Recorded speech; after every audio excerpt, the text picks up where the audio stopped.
आज आमी शेल्डे तळ्याची उबे आसात। हे शेल्डे तळे आमचे एका काळा वेले खूब फेमस तळे।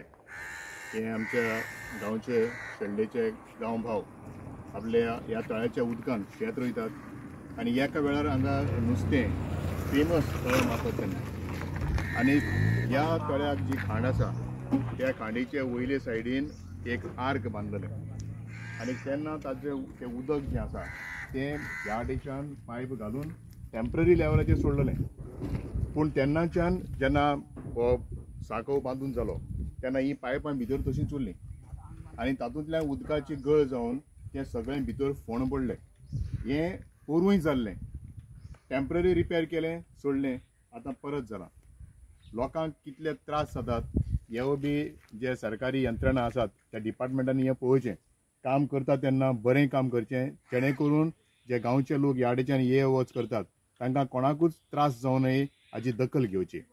आनी PWDन जे काम करतात तांणी तें बरें काम करचें अशें आमकां सगळ्या थळाव्यांक दिसता। ही आमी पळयतात ती आतां शेल्डे तळ्याची ही खांड।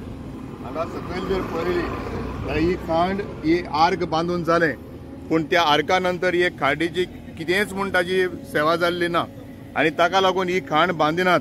ताका लागून जे सकयले वाटेच्यान जी शेतां आसात आमच्या शेल्डेकारांची ती आतां कितलींशींच वर्सां ती शेतां पाडंग पडलेलीं आसात, कित्याक ही खांड बांदूंक ना और ती बांदपाची वेवस्था केल्ली ना।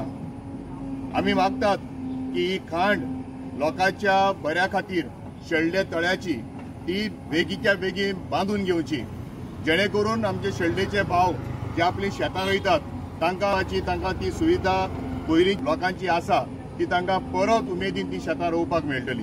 हे खांडीचें काम बेगोबेग जावचें अशी आमची मागणी आसा।